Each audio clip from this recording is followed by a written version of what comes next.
Hey everyone, it is late at night and I'm Norman. This is the 21st day of my 30 dress watches in 30 days challenge. And tonight, well, I kind of changed my mind last minute.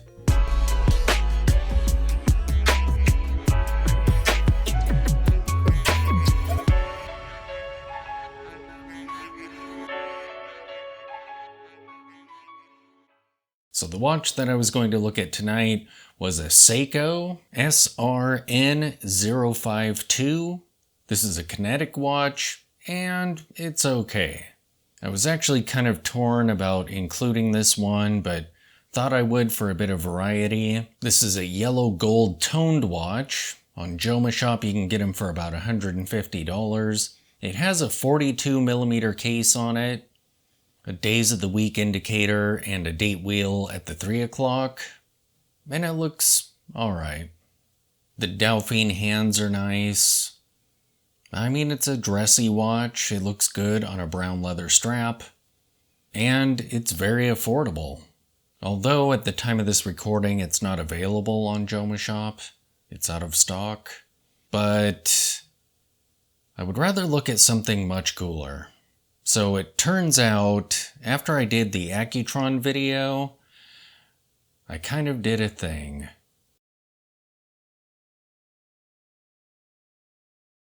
I purchased an Accutron Legacy, and this piece arrived in like 2 days. It's already here. So tonight, let's do first impressions of this watch. So I did discuss this watch in the Accutron. So way back on day 3, I mentioned this watch and kind of went over the whole Legacy lineup. But now we get a look at it in person. So let's do that. The Accutron Legacy. So as I mentioned early on in this challenge, when I discussed this line, I'd been keeping my eye on these for quite a while, at least a year now. I'm pretty sure it's been over a year. And when they first came out and it was mentioned that they're a limited edition, I just assumed that by the time I had the money for one, they would surely be sold out. But apparently not. And in looking at the pictures on their site, they seemed to be a bit bulky. However, like I mentioned, seeing the wrist shots in preparation for that video, yeah, they look so good on the wrist. So after making that video, I just had to get my hands on one. So I pillaged my account. Now I'm very broke, but absolutely worth it. This watch is amazing, and it has crosshairs. Yes, I love that dial. The silver catches the light so well. The case shape is fun and yet subtle enough to where it's not over the top. And you can see how they kind of look thick, but when it's on your wrist, it does not. It looks absolutely amazing. I love how they went with a half display case back. So interesting looking. And they have automatic movements in them. They absolutely have the vibes of a vintage watch. I mean, the size is spot on for a vintage style piece. Just perfect. And look at the crazy lugs.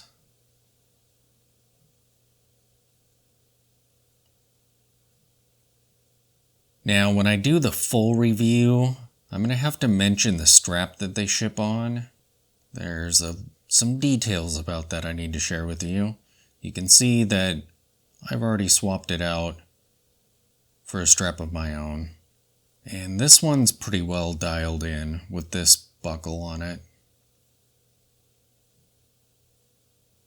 That logo is so cool.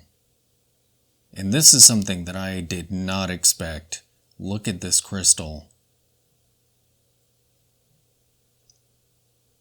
It absolutely distorts. So it's a box crystal, but it's also domed. And look at that.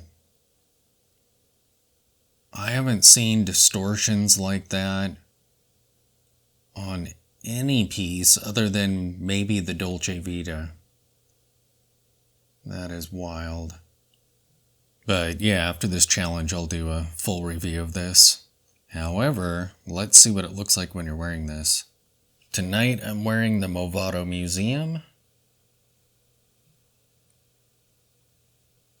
It still kind of trips me out how thin that is.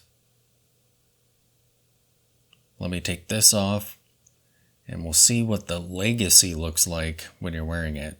And there it is on my 7-inch wrist.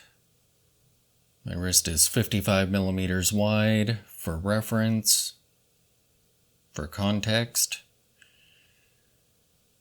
And yeah, I mean, I had to add one of these to the collection. That is just so cool.